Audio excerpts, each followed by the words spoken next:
Hello everyone, welcome back to Zen Study, where we are trying to make education imaginative. We are continuing our video on internal security for UPSC mains और आज के video में हम discuss करेंगे the north east insurgency. इससे पहले हमने नक्सल problem पे वीडियो ऑलरेडी हमने बनाया है और साथ ही हमने बॉर्डर मैनेजमेंट पे भी इंटरनल सिक्योरिटी का एक वीडियो बना दिया है, तो आप उसे जाकर के चेक कर सकते हैं। आज के वीडियो में हम बात करेंगे नॉर्थ ईस्ट इंसर्जेंसी के बारे में। क्यों ये इतना बड़ा प्रॉब्लम है, why this problem has परपेचुएटेड since independence and even before that. तब से लेकर के आज तक नॉर्थ ईस्टर्न रीजन जो है वो काफी ज्यादा इनस्टेबल रहा है। वायलेंस, कॉन्फ्लिक्ट, इंसर्जेंसी जो है ये काफी कॉमन रही है और हमेशा न्यूज में रहा है नॉर्थ ईस्ट रीजन। तो आज के वीडियो में हम समझेंगे कि क्यों नॉर्थ ईस्ट इतना ज्यादा अनस्टेबल है, कौन कौन से फैक्टर्स हैं इसके पीछे और क्यों ये इतना चैलेंजिंग है इसको टैकल करना। So let us start. So before we move further, we should know what is the definition of insurgency. Insurgency किसे कहते हैं? So insurgency refers to an armed rebellion by the citizen. So it is an internal rebellion, an internal issue, internal conflict जहाँ पे citizens जो हैं वो armed rebellion start करते हैं। अब इसके पीछे कई सारे reasons हो सकते हैं। It could either be based on a separatist movement या फिर religious movement, ethnic movement, Naxalite movement। Separatist की बात करें तो जैसे इंडिया में खालिस्तानी मूवमेंट जो है it is a separatist movement. North east का जो इंसर्जेंसी है it falls under the category of mostly ethnic movement. Although separatism भी है but it is mostly ethnic movement. अब हम देखते हैं थोड़ा सा नॉर्थ ईस्ट के बारे में समझते हैं। North eastern basically it consist of these states. North eastern region it consist of Sikkim, Assam, Arunachal, Nagaland, Manipur, Mizoram, Tripura and Meghalaya. These are the states of the north eastern region. अब ये जो स्टेट्स है ये प्रीडोमिनेंटली रूरल एरियाज है। 84% of these region fall under rural areas. उसके बाद कई सारे ट्राइब्स है यहाँ पे और ये सारे जो फैक्टर्स हैं ये कहीं ना कहीं they are region behind the instability. तो प्रीडोमिनेंटली रूरल होना, बहुत सारे ट्राइब्स यहाँ पे एग्जिस्ट करते हैं, इनके बीच में कॉन्फ्लिक्ट होते रहता है लैंड को लेकर के, रिसोर्सेज को लेकर के। उसके बाद काफी ज्यादा कल्चरली एंड लिंग्विस्टिकली ये डाइवर्स रीजन है। और जो ब्रिटिश रूल के टाइम में इसे रिकॉग्नाइज किया गया था एज अ नॉर्थ ईस्ट। और ब्रिटिश कहीं ना कहीं अगर हम इस रीजन में जो इंस्टेबिलिटी है इसके पीछे का एक बहुत बड़ा फैक्टर अगर हम समझने की कोशिश करें तो that was the British rule, the British approach towards the north east region. और इसके अलावा जो अभी टेरिटरीज हैं ये पहले अलग अलग छोटे छोटे किंगडम्स थे, ट्राइबल किंगडम्स थे, जिसे बाद में इंडियन स्टेट के फॉर्म में क्रिएट किया गया। तो यह है background of the north eastern region. अब हम समझते हैं फैक्टर्स क्या क्या हैं behind the insurgency of north eastern reason. तो हम बेसिकली दो पार्ट में पहले डिवाइड कर सकते हैं जो नॉर्थ ईस्टर्न रीजन है कि प्री इंडिपेंडेंस नॉर्थ ईस्ट में जो ब्रिटिश पॉलिसी थी वो कैसा था और फिर पोस्ट इंडिपेंडेंस जो इंडियन गवर्नमेंट थी उन्होंने किस पॉलिसीज को अडॉप्ट किया।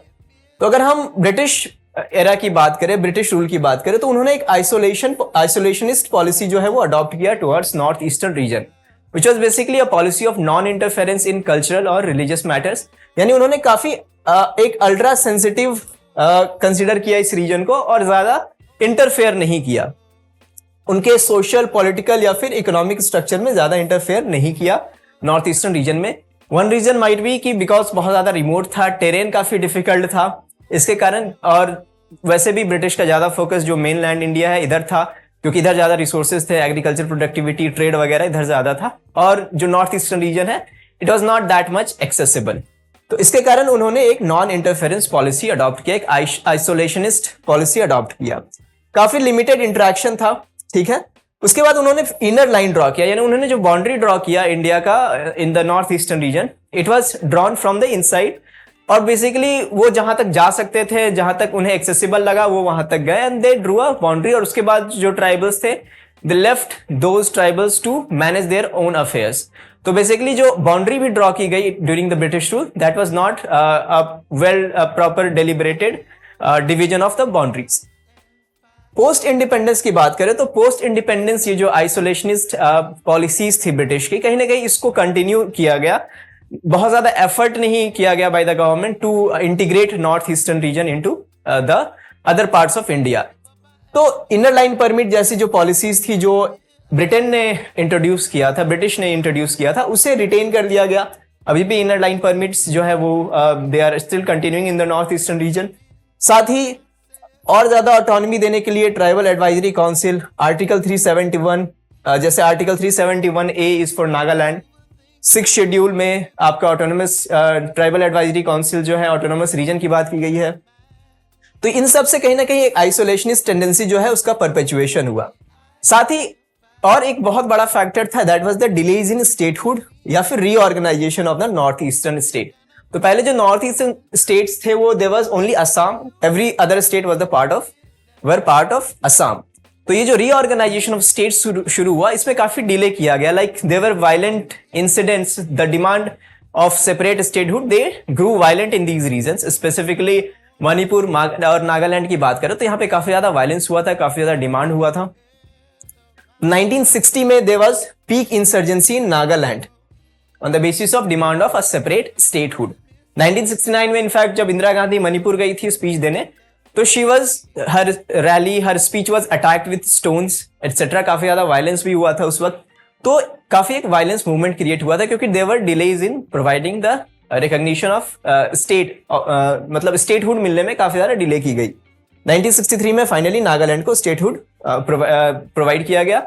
और जो अभी भी ये जो स्टेट्स हैं इनके बीच में अभी भी बॉर्डर डिस्प्यूट्स जो है वो चल रहे हैं। दूसरे इंपॉर्टेंट फैक्टर्स की बात करें तो इसमें से one of the most important factor is the geography of the north eastern reason. जो पोजीशन है नॉर्थ ईस्ट का वो थोड़ा आइसोलेटेड है from the rest of the Indian territory. हम चिकन नेक कॉरिडोर की भी बात करते हैं कि काफी एक पतला कॉरिडोर है जिससे जो नॉर्थ ईस्टर्न रीजन है वो सेपरेटेड है फ्रॉम इंडिया। ठीक है, एक बहुत ही नैरो कॉरिडोर है जिसे सिलीगुड़ी कॉरिडोर या चिकन नेक भी कहते हैं। तो पोजीशन जो है नॉर्थ ईस्ट का थोड़ा आइसोलेटेड है, ठीक है, जिसके कारण जो है पॉलिटिकल एपैथी कह सकते हैं या फिर इग्नोरेंस कह सकते हैं नॉर्थ ईस्टर्न रीजन को लेकर के बाकी रेस्ट ऑफ द इंडिया में। साथ ही डिफिकल्ट टेरेन है। Most of the north eastern region are mountains and valleys and dense forest. तो टेरेन भी काफी डिफिकल्ट है जिसके कारण इनएक्सेसिबल है।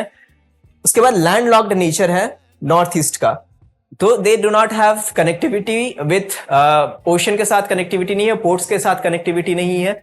तो लैंडलॉक नेचर होने के बाद भी इसके वजह से भी जो डेवलपमेंट्स हैं वो वहां पे उस तरह से पहुंच नहीं पाते हैं। And the of course the chicken snake, the narrow corridor जिसको सिलीगुड़ी कॉरिडोर भी कहते हैं हम।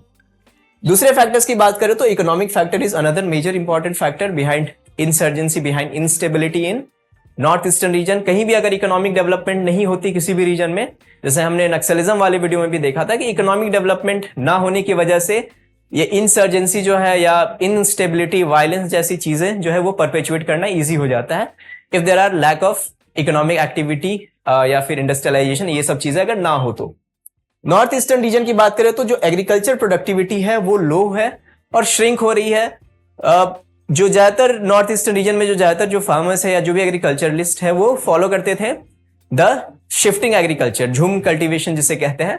बट रिसेंट टाइम्स में ये काफी ज्यादा श्रिंक कर गया है। उसके बाद क्लाइमेट चेंज जैसे इश्यूज का इंपैक्ट पड़ा है, फ्लड्स वगैरह या और भी दूसरे नेचुरल डिजास्टर। तो इन सब वजह से जो एग्रीकल्चर प्रोडक्टिविटी है वो काफी रिड्यूस हुई है नॉर्थ ईस्टर्न, ज्यादातर नॉर्थ ईस्टर्न स्टेट्स में। उसके बाद लैक ऑफ इंडस्ट्रियलाइजेशन, ज्यादातर नॉर्थ ईस्टर्न रीजन में इंडस्ट्रीज नहीं है except for few regions like Guwahati कह सकते हैं। बट ज्यादातर जो नॉर्थ ईस्टर्न रीजन है there is lack of industrialization और जिसके कारण there are inadequate job opportunities in these regions. Economically unviable resources, although resource rich है काफी ज्यादा नॉर्थ ईस्ट। नेचुरल रिसोर्स की बात करें, हाइड्रोलॉजिकल एनर्जी की बात करें तो काफी ज्यादा पोटेंशियल है नॉर्थ ईस्टर्न रीजन में। But then again these are not properly tapped क्योंकि वो अनवायबल भी है इकोनॉमिकली, या अभी हमारे पास उस तरह का टेक्नोलॉजिकल नो हाउ नहीं है कि हम उसे इकोनॉमिकल तरीके से उसे टैप कर पाए। तो ऑल्दो रिसोर्स वाइज काफी रिच है नॉर्थ ईस्ट, बट उस रिसोर्सेज को हम टैप नहीं कर पा रहे हैं। Next is poor connectivity. Again जो रेस्ट ऑफ द इंडिया है उससे प्रॉपरली कनेक्टेड नहीं है अभी भी, ऑल्दो काम चल रहा है, but there is still a lots of scope for connectivity. और भी फैक्टर्स हैं behind instability, insurgency. AFSPA, the arm force special power act, ठीक है, ये एलिजिडली ऐसा काफी ज्यादा बोला गया था कि एट्रोसिटीज हुई थी नॉर्थ ईस्टर्न रीजन में यूजिंग दिस स्पेशल पावर, ठीक है। तो इसके कारण भी काफी ज्यादा डिसकंटेंट क्रिएट हुआ था इन रीजन्स में, जिसका फायदा जो इंसर्जेंट्स ग्रुप्स थे उन्होंने उठाया था to create instability. Again political reasons का मतलब जो पॉलिटिकल एपैथी है टुवर्ड्स नॉर्थ ईस्टर्न रीजन वो पोस्ट इंडिपेंडेंस देखा गया था। पुअर रिप्रेजेंटेशन, अभी भी जो सीट्स हैं नॉर्थ ईस्टर्न रीजन की जो राज्यसभा में है, it has been just 1 seats for all the most of the states. तो रिप्रेजेंटेशन जो है वो उतना ज्यादा है नहीं इन द पार्लियामेंट। उसके बाद कुछ टर्म्स है जैसे कि parachute politics, economic package politics, ये सारे पॉलिसीज फॉलो की गई। पैराशूट पॉलिटिक्स का मतलब है बेसिकली कि जो लीडर्स चुने गए नॉर्थ ईस्टर्न रीजन में, they were not much aware of the ground realities of those region, they were not much connected with the ground realities या वहां के लोगों से। बेसिकली जो सेंट्रल गवर्नमेंट, जो सेंटर में पावर थी, उन्होंने अपने किसी रिप्रेजेंटेटिव को वहां पे दे मेड देम लीडर, जिसका कोई ग्राउंड रियलिटी से ज्यादा लेना देना था नहीं। तो इसको पैराशूट पॉलिटिक्स कहते हैं, basically to be control from another, basically Delhi से कंट्रोल करना, ठीक है, लोकल पॉलिटिक्स को प्रमोट नहीं करना। दिस वाज पैराशूट पॉलिटिक्स, जो कि काफी दिनों तक फॉलो किया गया। इकोनॉमिक पैकेज पॉलिटिक्स, इसका मतलब है कि जब इलेक्शन का टाइम आया या कोई ऐसा नेचुरल डिजास्टर आया तो आपने इकोनॉमिक पैकेज अनाउंस कर दिया, बट अब उसके अलावा आपने उतना ज्यादा फोकस नहीं किया in the development of those areas, तो इसे इकोनॉमिक पैकेज पॉलिटिक्स कहते हैं। किनशिप अगेन पॉलिटिक्स जो है वहां पे ज्यादातर स्टेट्स में जो है किनशिप बेस्ड है, और जिसके कारण करप्शन भी काफी ज्यादा है। तो ये सब कुछ रीजंस हैं। एथनिक कन्फ्लिक्ट्स, बहुत सारे ट्राइब्स हैं, हंड्रेड्स ऑफ ट्राइब्स है उस रीजन में, जिनमें आपस में रिसोर्सेज को लेकर के, लैंड को लेकर के कॉन्फ्लिक्ट होते रहता है। अभी कुछ दिनों से काफी ज्यादा कॉन्फ्लिक्ट चल रहा है मणिपुर में between the Meitei and Kuki tribes. तो इस तरह से और भी कॉन्फ्लिक्ट वहां पे चलते रहते हैं। Illegal immigration is another big factor, जैसे कि जो फ्री बॉर्डर रिजीम है, जिसमें कि इंडिया और म्यांमार के बॉर्डर्स में जो है अप टू 16 किलोमीटर्स जो है लोग आ जा सकते हैं, जो उस बॉर्डर पे रह रहे हैं, जो ट्राइब्स हैं। तो इसका मिसयूज किया जाता है, इलीगल तरीके से इंडिया में क्रॉस करना या स्मगलिंग वगैरह, इस जो ये जो प्रोविजन है इसको यूज करके किया जा सकता है। टेररिज्म वगैरह भी काफी ज्यादा वाइड स्प्रेड है इस रीजन में। बहुत सारे टेररिस्ट ग्रुप्स हैं जो कि ऑपरेट करते हैं, वो फॉरेस्ट बॉर्डर्स का फायदा उठाते हैं, वहां की ज्योग्राफी का, फॉरेस्ट का फायदा उठाते हैं। And the role of external states, of course states like China या फिर और दूसरे स्टेट्स हैं जो कि इस इनस्टेबिलिटी का फायदा उठाते हैं। इनफैक्ट जब स्टेटहुड की डिमांड चल रही थी नॉर्थ ईस्टर्न रीजन में, स्पेशली मणिपुर में, तो those violent incident were supported by China and the erstwhile east Pakistan. तो एक्सटर्नल स्टेट्स का भी रोल यहाँ पे बढ़ जाता है अगर इंस्टेबिलिटी ऑलरेडी है इन रीजन्स में। Again refugee crisis and instability in Myanmar से काफी ज्यादा स्टेट जो है वो बॉर्डर्ड है म्यांमार कंट्री से, और म्यांमार में अभी के टाइम में देयर इज इंस्टेबिलिटी, वहां पे ऑलरेडी इंस्टेबिलिटी है, जिसका फायदा चाइना जैसी कंट्री जो है वो उठा सकती है to create further instability in India. Proximity to golden triangle, this is your golden triangle, ठीक है। बेसिकली ये एक वैसा एरिया है जहां पे ड्रग्स प्रोडक्शन और ड्रग्स जो है वो काफी ज्यादा यहाँ से स्मगल किया जाता है। तो ये काफी इंडिया का जो बॉर्डर है उससे काफी क्लोज है। तो इसके थ्रू जो नॉर्थ ईस्टर्न जो बॉर्डर है हमारा, उसके थ्रू ड्रग्स वगैरह भी स्मगल किया जाता है इनटू द इंडियन टेरिटरी। तो ये सारे फैक्टर्स हैं जिससे कि इनस्टेबिलिटी, इंसर्जेंसी जो है वो चली आ रही है। इतने दिनों से कंटिन्यूसली जो इंसर्जेंसी का सिचुएशन है वो बना हुआ है नॉर्थ ईस्टर्न रीजन में, एक इंस्टेबिलिटी बना हुआ है। अगर हम कुछ इंसर्जेंट ग्रुप्स की बात करें तो अलग अलग स्टेट्स में अलग अलग इंसर्जेंट ग्रुप्स हैं। जैसे असम की बात करें तो असम में we have United Liberation Front of Assam, ULFA, ठीक है। ये 1979 में इसे बनाया गया था and they most of these insurgent groups are demanding a separate autonomous territory inside India, ठीक है। तो ये फिलहाल जो उल्फा है, it is divided into 2 factions. One faction is currently in talks with the government, यानी जिनके साथ गवर्नमेंट ने पीस टॉक कर लिया है, and other faction is still continuing the armed struggle. उसी तरह से we have National Democratic Front of Bodoland, ठीक है। तो उनका डिमांड था एक इंडिपेंडेंट बोडोलैंड, जिसके बाद हमने बोडो अकॉर्ड भी साइन किया था। Then we have in Manipur People Liberation Army, PLA, National Liberation Front, United National Liberation Front, ठीक है। तो ऐसे बहुत सारे इंसर्जेंट्स ग्रुप जो है वो ऑपरेट कर रहे हैं अलग अलग स्टेट में।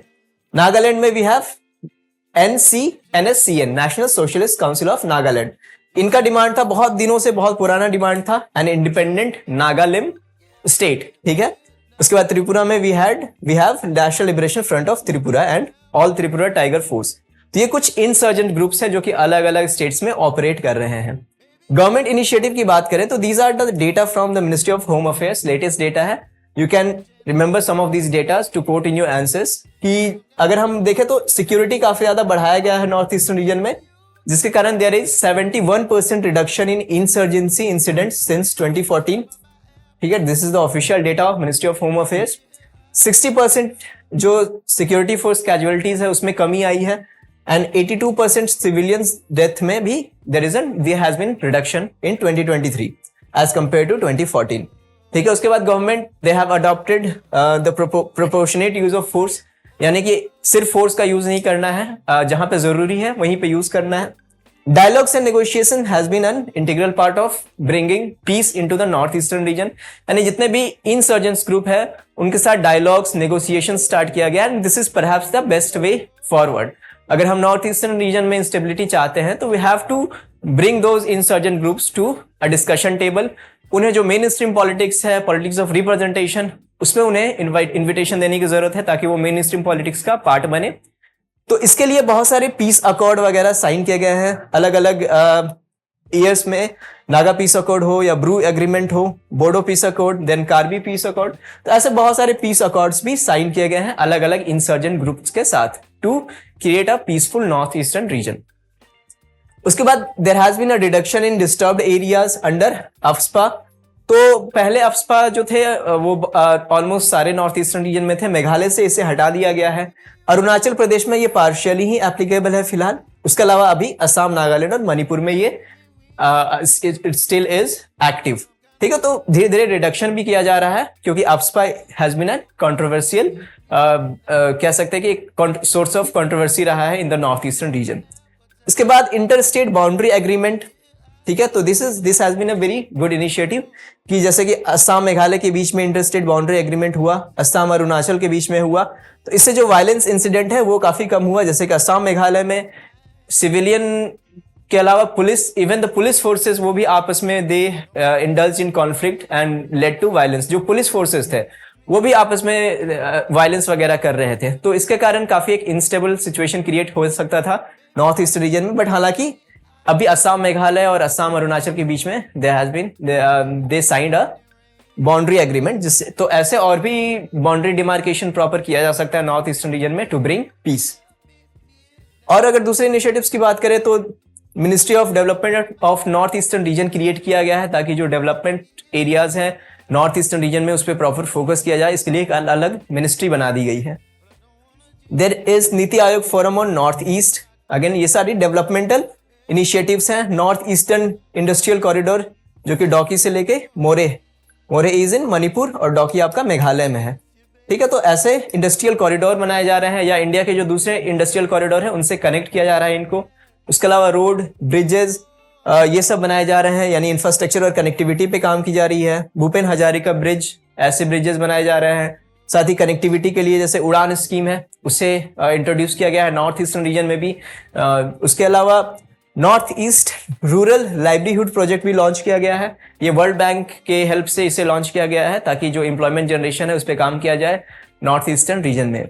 इसके अलावा कंट्री लेवल पे एक अवेयरनेस की भी जरूरत है नॉर्थ ईस्टर्न रीजन में क्या इश्यूज है या क्या क्या वहाँ की ग्राउंड रियलिटीज है, उसको लेकर के अवेयरनेस भी क्रिएट करना है पूरे कंट्री में ताकि एक प्रॉपर इंटीग्रेशन हो पाए।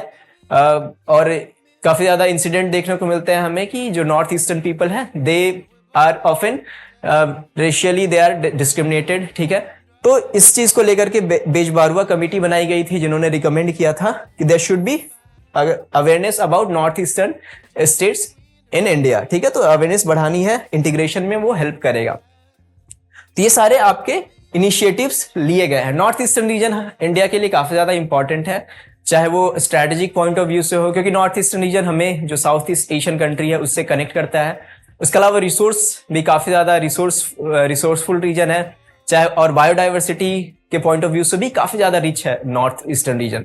तो इसलिए नॉर्थ ईस्टर्न स्टेट्स का डेवलपमेंट या उनका जो वहां पे स्टेबिलिटी हमारे लिए बहुत ज्यादा जरूरी है। और ये स्टेबिलिटी जो है वो तभी होगा जब हम वहां के जो इंसर्जेंट ग्रुप्स है या ऐसे जो फैक्शंस है उनके साथ प्रॉपर नेगोशिएशंस कर पाए।